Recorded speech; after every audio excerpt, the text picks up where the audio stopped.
TNKR Media.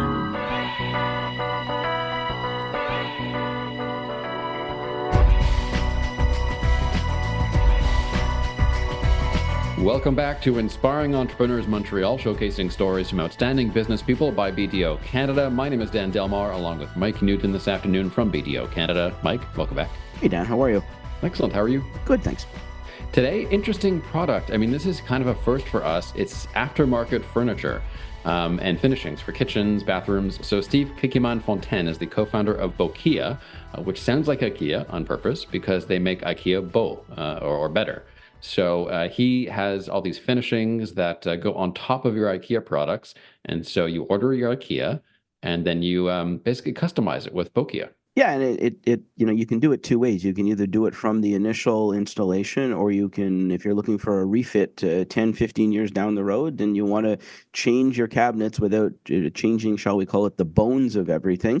Effectively, you can jump in through this. I think it's a great idea, and I will admit it was a relatively new concept from my perspective, but I gave up the DIY stuff years ago when I was on the farm, and after we moved into the first house, and my wife said, "Promise me you will never do any more of these things yourself." So yeah, that's maybe why I'm not up to speed on it.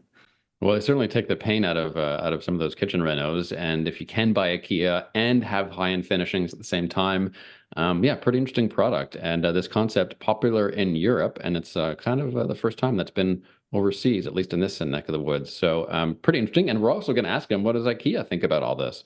And so that's on the way on Inspiring Entrepreneurs. Plus, we talk about digital transformation on the program today with the Eastern Canada leader at BDO Canada, Anne-Marie Henson. So how to really take it to your operations to the next level, inside and out with digital transformation. Okay, let's start with current events, shall we? And we've been going back and forth a lot last few weeks on Gen Z, work attitudes, and all of that, Mike. And we played a couple weeks ago this viral video of these clashes between Gen Z and, do I come in early? Am I supposed to come in early?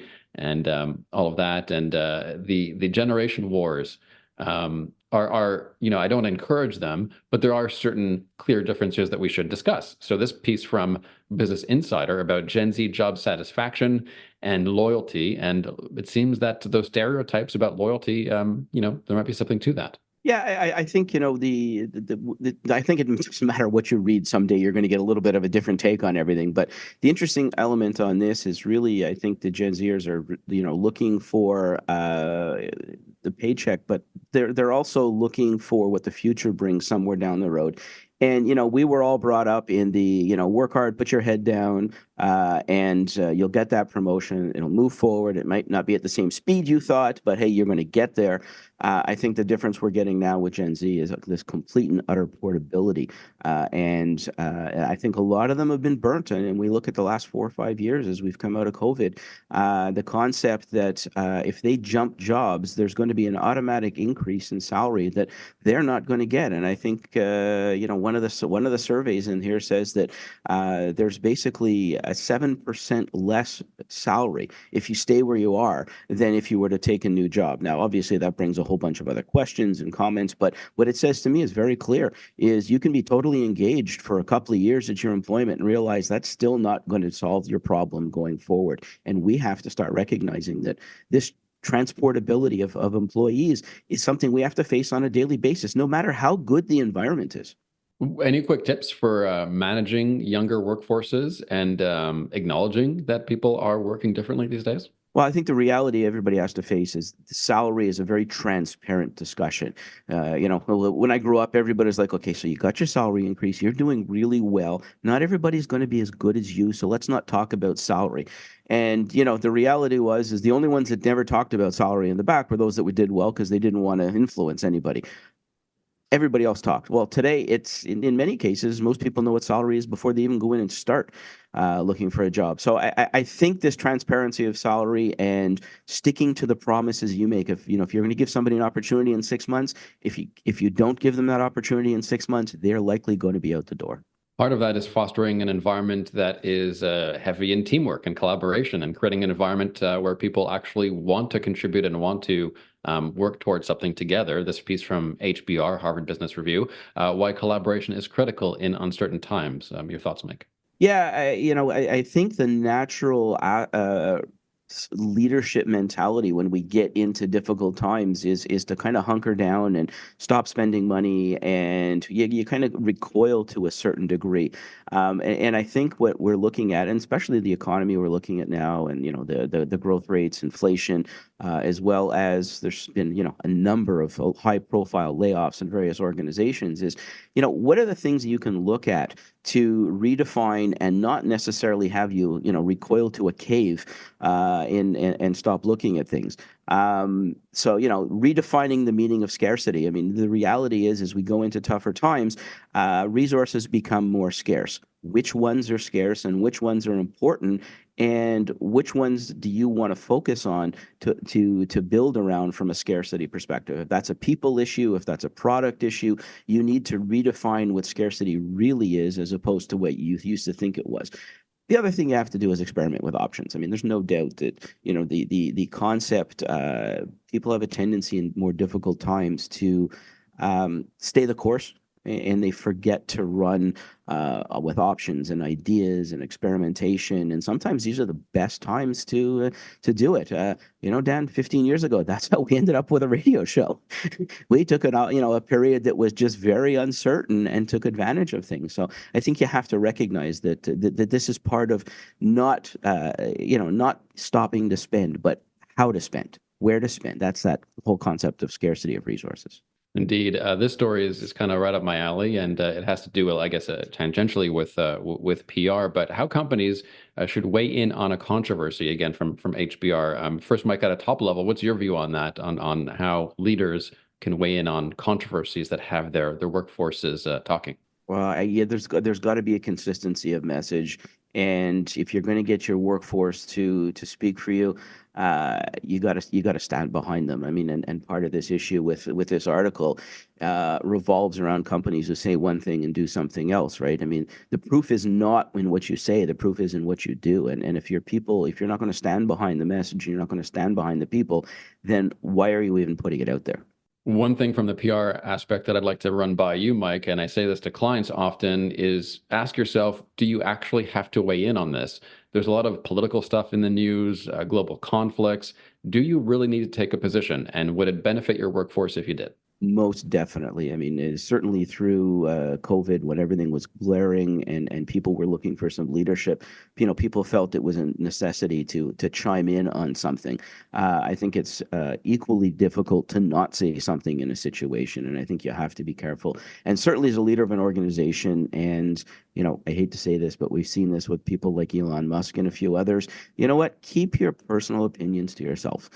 There's an avenue for that. There's a way to deal with that, but it's certainly not tying it into your organization and having an effect on your workforce. I mean, you got to walk the walk and talk the talk, and this is not a personal whim of I've had the old fear of being on Twitter or on Instagram was I had a couple of drinks and said something I shouldn't.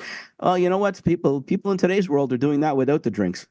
Indeed, you can just not post, right? That's an option that everyone has. You can not post that thing. But if you are forced to, if it's something going on tied directly to your operations, and you have to make a statement, I would say talking to your executive and having rules about what kind of language is acceptable and what's not.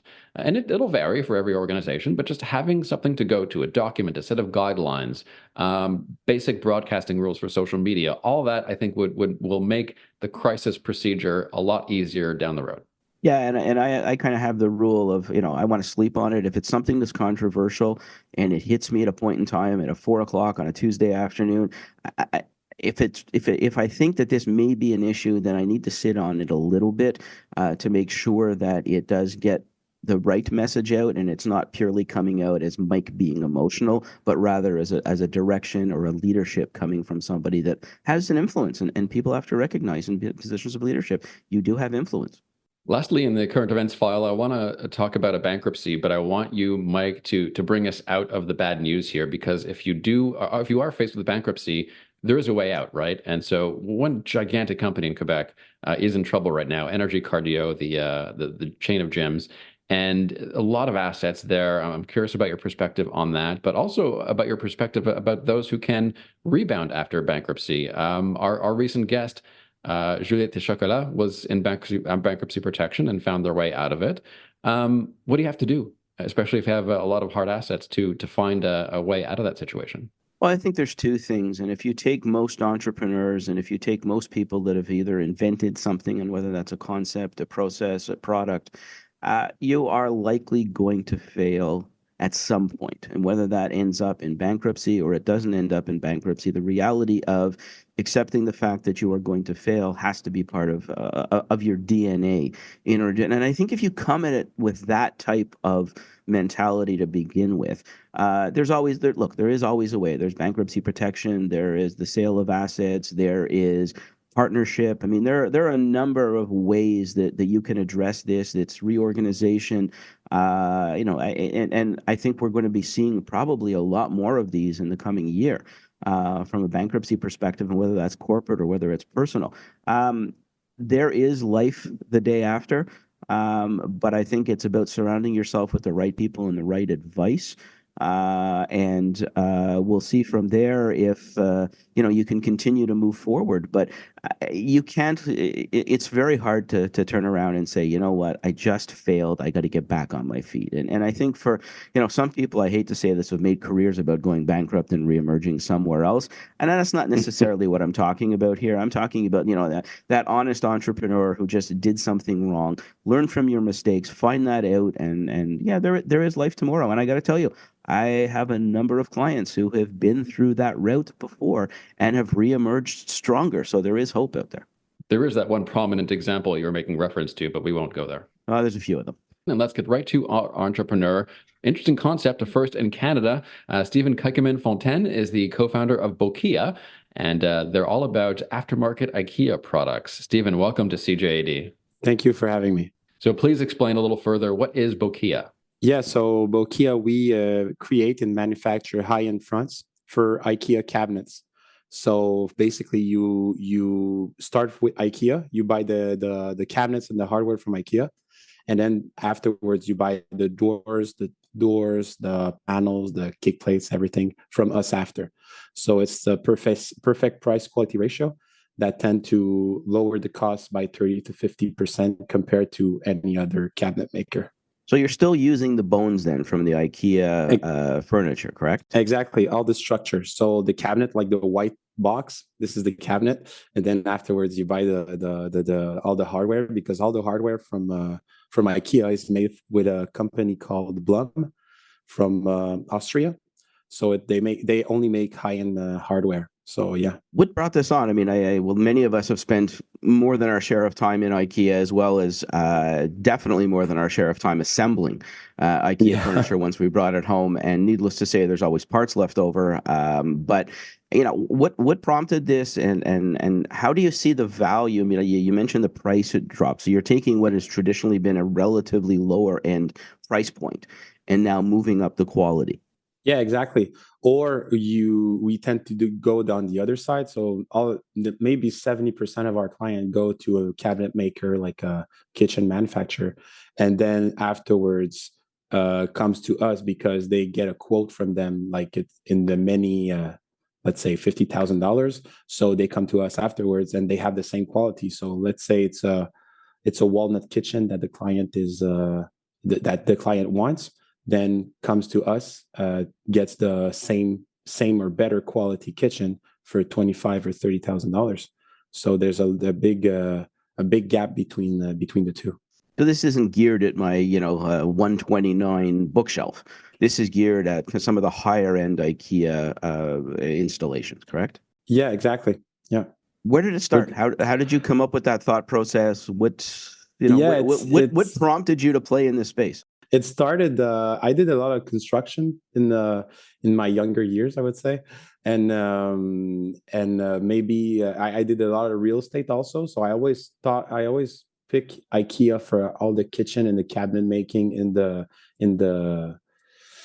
apartments or in the house, and because I knew it was the best price quality ratio you could have, but when I have like a architecture or a designer eye, I would say. So always when I was going for the designs or the quality of the materials, I always wanted something a little bit more, right?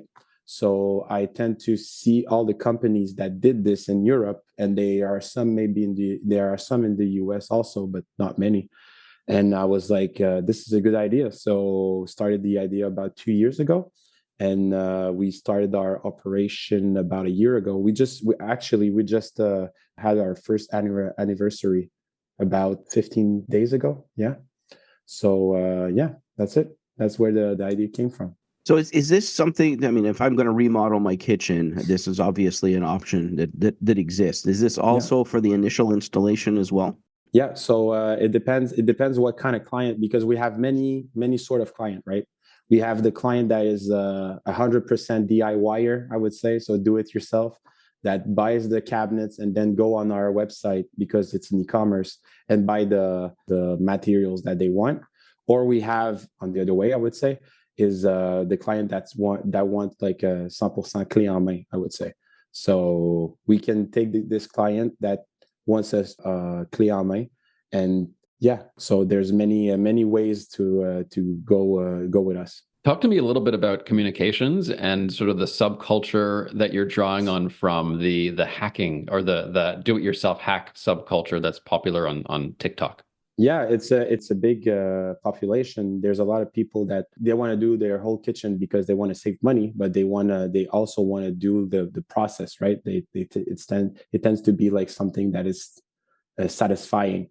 So the communication for them is pretty easy because the people know what they want. So we have a lot of clients that comes to us and say like, I want this Scandinavian type of kitchen. So we tend to go like, hey, this is a white oak kitchen. You can buy this to make this design, and it's pretty easy. Yeah. So IKEA usually sells these with a certain warranty associated to it. How does that affect the warranty? How do you guys collaborate on that? Yeah, the warranty is still the same. You cannot modify the warranty. Goes out when you modify a specific item, right? So if you cut down like a cabinet, or you modify the hardware from IKEA, then the guarantee is not good anymore. Yeah. For our products, we have a 2-year warranty on our doors for the lacquer collection and the wood collection, and for our polymer collection, it's 10 years. So let's talk a little about the product itself, manufacturing process, where are you sourcing from, that type of thing. Yeah, we have it depends on the design, but we have some design that we do in-house, and some other design that we have manufacturers from Quebec that does it. But all our products are from here. They're from Quebec, and all the wood is sourced from Canada also. So it's 100% from here. So obviously, from an ecological standpoint, from an economical standpoint, everything is based out of Quebec, in Canada. And was this a choice that you had made? Is this the history that you had in the industry? Yeah, it was a choice. There's a big reason for that, and the one that pops up is because we have the knowledge here. We have all the expertise and all the machinery from the manufacturers here in Montreal and in Quebec for the door making. It's pretty outstanding and is very well known in the industry. So yeah, when you go like in the US and we have some clients in the US right now that wants to know where we do our doors, and it's a proud moment to say it's all made in Quebec. But we'll save the U.S.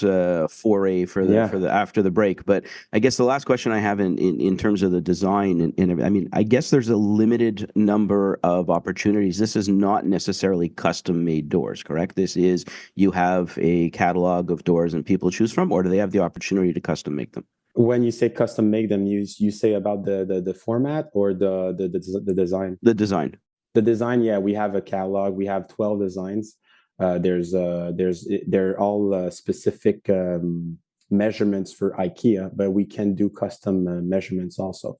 So yeah. Are you doing installation as well?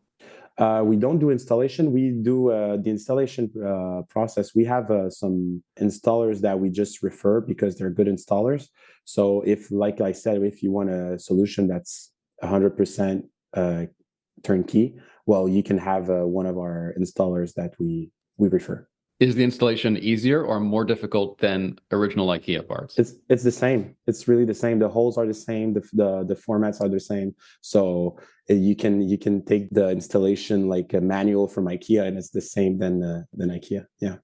And Mike, this is a new concept to Canada, which is really interesting. So what they do at BoKEA is based on IKEA products. They, go out, you buy your IKEA, and then you buy the BoKEA finishings, and you take your IKEA furniture to the next level. So my question, Stephen, from a business case, from a communications case, or even from a rights case, what does IKEA think about all of this?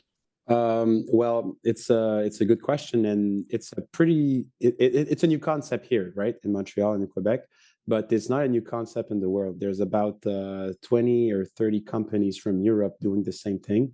It's a concept that is known like it's called IKEA hacking. So basically, you start from an IKEA base, like the cabinets and the hardware, and then you just put the finishing part afterwards. So I always say to friends that are entrepreneur or that have companies, what would you say if I bring clients from a market that you didn't work for, right? So basically, our clients wouldn't go at IKEA if we didn't exist. So I think it's a big advantage for them. Yeah, and IKEA they want a walk-in. They have a walk-in concept, right? I don't know if you've been to an IKEA. It's a freaking maze going there. So they want clients going there and go in the maze. Yeah, I always have a hard time having to follow the arrow and being told which way to walk, but that's a whole different therapy session. If we look at this and obviously this is a move to you talked a little bit before about going into the US. You talked about that market. Does this concept exist and you are now going in to compete in the US with via IKEA, or is this brand new into the US market? No, it exists. It's more on the West Coast. So there's a big market for us to answer in like we call it the bow wash area. So from Boston to Washington, there's a lot of people there. It's about 54 million, I think.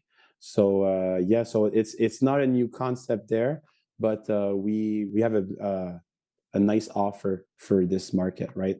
We tend to go more on the high end side for the finishing process and all the materials. And there's a big advantage. I don't know if you saw the currency exchange right now for the US CAD dollar, but there's a big advantage for them to buy from us. Yeah. So breaking into the market in the U.S. is never an easy exercise. What were some of the obstacles that you faced, and how did you get around them? I would say the shipping part, because since we ship everything on like pallets, the shipping part it's a big hassle because you have to protect everything. There's a border the border fee that we have to pay, and so that's the big obstacle. Yeah. Obviously you're continuing to manufacture the product here in Quebec and in Canada, selling into the U.S. Is this a reputation that is held in Canada based on Quebec manufacturing the same when you go into the U.S., or have you felt this buy U.S. model being a little more challenging? No, the U.S. model, they like our products, especially when they think about Canada, they think about wood and forest and everything. So they tend to go like this is good products.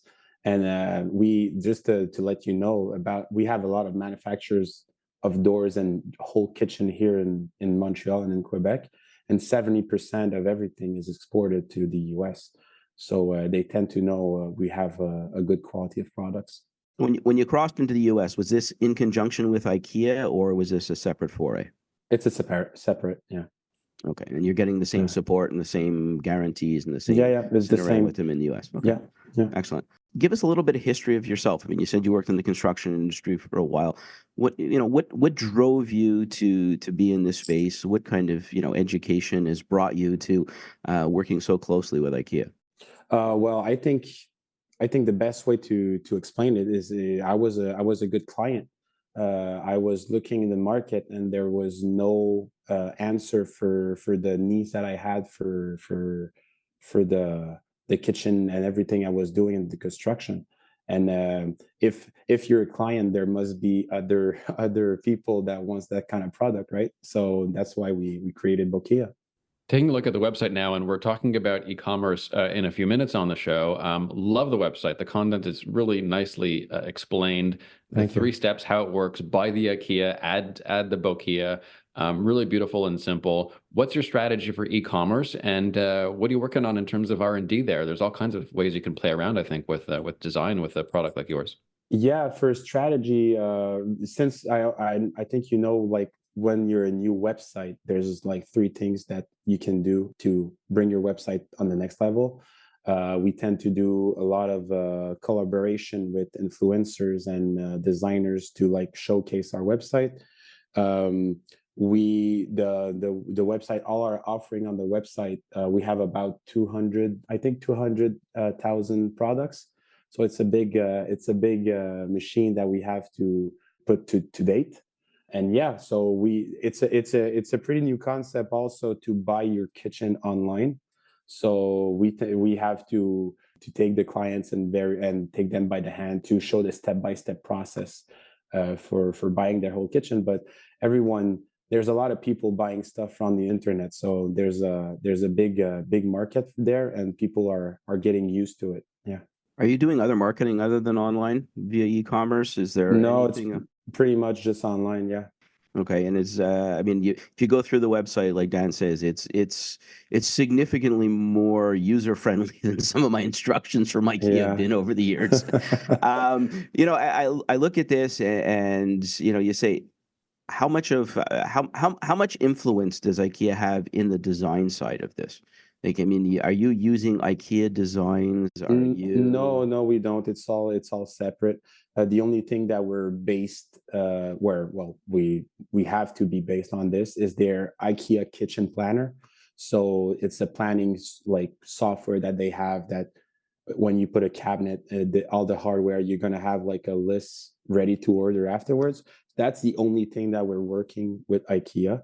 But yeah, everything else is separate. Are you selling to anybody other than IKEA? Well, we're not selling to IKEA. We're selling Right, to directly the customer, to but the customer. But no, that's the main process and the main market. Yeah, and it's a big market. I'm sure. I'm sure. Yeah, So, what's your next step? I mean, obviously tackling the U.S. How long have you been in the U.S. and how long do you think you're going to be yeah.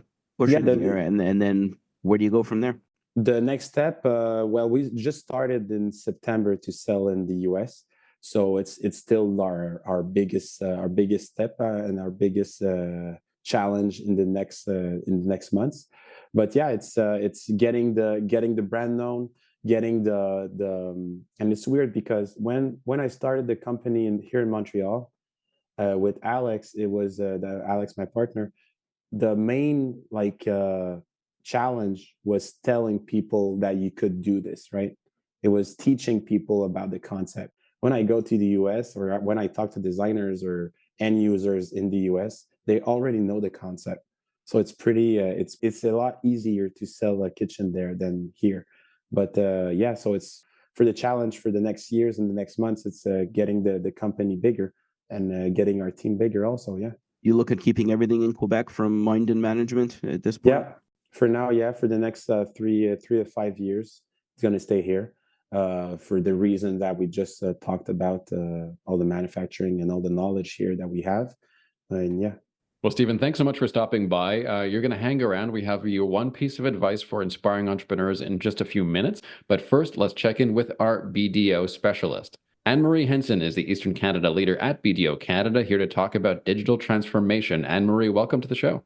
Thank you so much for having me. I'm happy to be back. And I figured since you're talking today to a company that supplies cabinet fronts, it'd be a great time to talk about the importance of digital transformation for manufacturing companies. So the whole manufacturing environment, we've seen shifts in, out, around as we try to bring back more manufacturing to North America. And obviously, in order to do that, there's a whole exercise in efficiency. What are some of the pain points manufacturing companies are experiencing today that may lead them to move towards a digital transformation strategy? And maybe just preface that a little bit with what is a digital transformation strategy? Great question. So it's a digital transformation strategy is could encompass multiple different things, but essentially what it means is really taking a company to take a look at all of their systems, their processes, the way they operate, the way they buy, the way they sell, how they manage their payroll, and taking a close look at how all of those things are interlinked, what systems they use, and really devising a strategy that helps them be more efficient, to improve their margins, and really make their operations run a lot more smoothly. So at a high level, that's what it means. So it seems like I mean, for manufacturers, it seems like a good time for them to be doing this. But you look at this for a lot of manufacturers, and I would say maybe a lot that are a little bit older. This could be a relatively significant change for the way they've been doing business. Yeah, for sure. And I think there's so many things that have happened over the past like 10, 15 years that it's hard to keep up with the pace of change, and why it's so important to do this today. It's important for all companies. I just think in general for manufacturers, distributors, any company that really operates with the sale of goods and products, it's all that much more important just because of the number of processes involved in what they do. For starters, we could go back to the movement many years ago now towards offshoring. It's great to hear, a newer company like BoKEA take a very conscious decision to produce in Canada. And that's very different from the attitudes, say 20 years ago, where to get the best margins and be the most competitive, you actually almost had to offshore the production of your goods and the import of your materials. But when the pandemic hit a few years ago, as we saw very closely, a lot of these companies were faced with a lot of supply chain disruptions, really long delays, so they weren't able to deliver to their customers in the time frame that they were hoping. And a lot of companies at that time tried to sort of overcompensate by stocking inventory. When you look at the landscape today with high interest rates, stocking inventory comes at a cost. So I think when you look at many companies' sort of digital transformation journey to date, there's a lot of mid-sized companies in Canada that they've already recognized that this is important for them, and they started that journey to convert their systems gradually over time. But I think what you're left with is some companies are faced with a bunch of different systems and applications within their organization that they don't talk to each other. So they don't interlink, and you're having to have this manual process and reconciliations between them. So you're operating at a sort of a lower capacity or potential, and you're probably paying a lot more than you should for all of these systems. And I don't think that applies just to the manufacturing sector, but I think the manufacturing sector probably can pick up some of the biggest efficiencies on some of this. So, if you're a manufacturing business, and I know you've got a lot of experience in the manufacturing sector, if you're a manufacturing business, where do you start? Like, what's the first, other than the fact that you got to recognize that you got to be more efficient, where do you start? So I think everything starts with a plan, right? A lot of these sort of discussions can seem very overwhelming when you really just don't know where to begin. And there's really no benefit in jumping in right away and saying, "Oh, I need to upgrade this system," or I need to change this application," before taking the time first to understand where are you today, and even more importantly, where do you want to be in the future? Where do you want to take your business so that you're making changes that are going to be useful for where you want to grow or what you want to become? So I think my first piece of advice would be to build a strategy or a digital roadmap. And that way you have a really much better idea of where you want to go, but also it's going to help you prioritize and make decisions on what to start with. So, for example, if you're still using a spreadsheet to manage your inventory, maybe that's a really good place to start and decide, I'm going to invest in a proper inventory management system. So that digital roadmap really just helps you identify the gaps and the opportunities within your business as it relates to sort of your systems. And it's a great foundational tool to have as your starting point that you can build on, right? It can be flexible and change with you as you move forward and grow. So the entrepreneur slash finance guy in me has the one simple question for you. Talk to me about ROI, your return on investment. I mean, this can be a costly process. How do we deal with this? What does this Of look like? course. Yeah, for sure. It's a really good question. And it's true. We can't shy away from the fact that digital transformation strategies is a costly investment. So you're essentially, you could be overhauling your entire business and how it operates.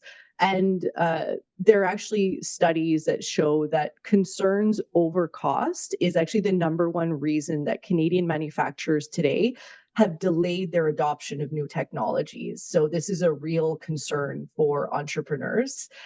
It's important, obviously, to evaluate the cost benefit of what you want to undertake.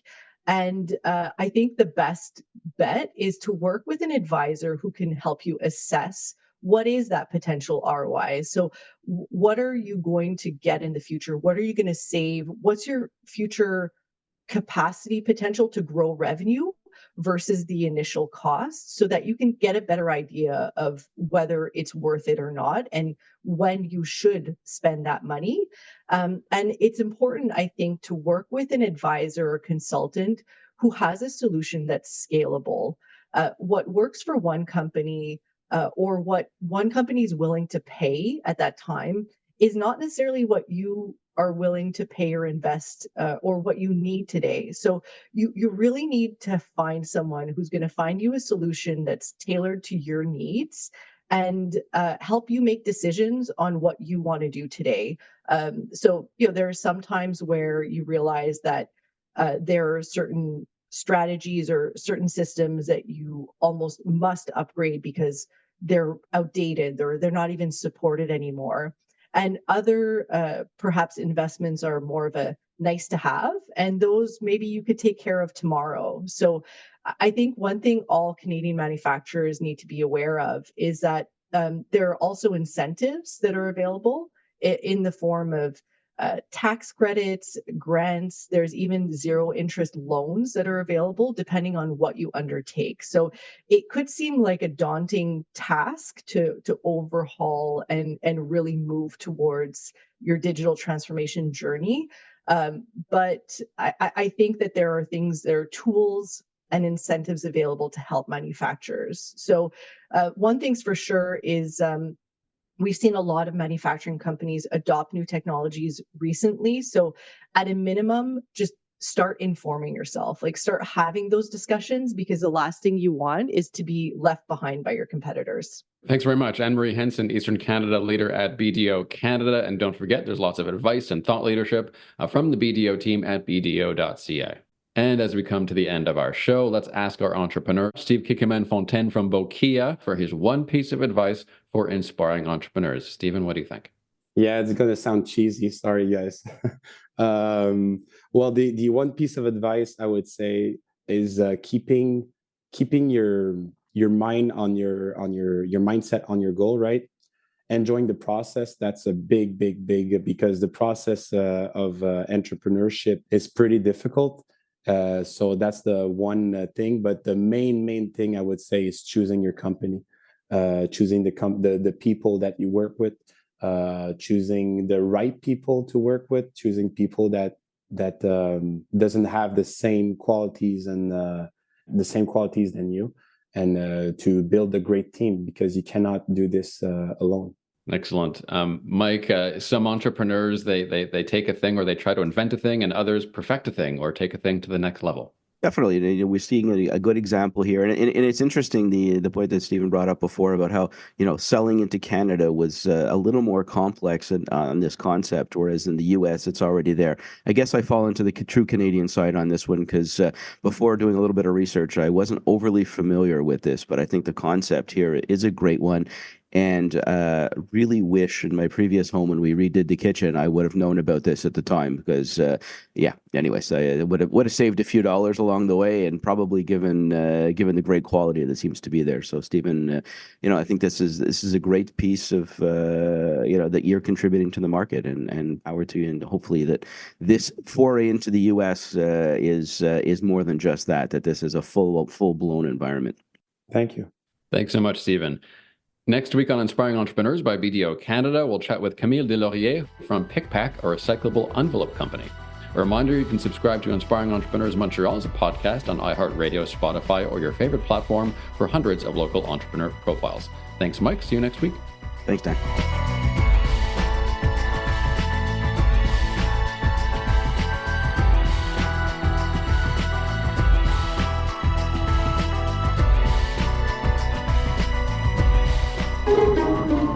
This has been a production of TNKR Media. Good talk.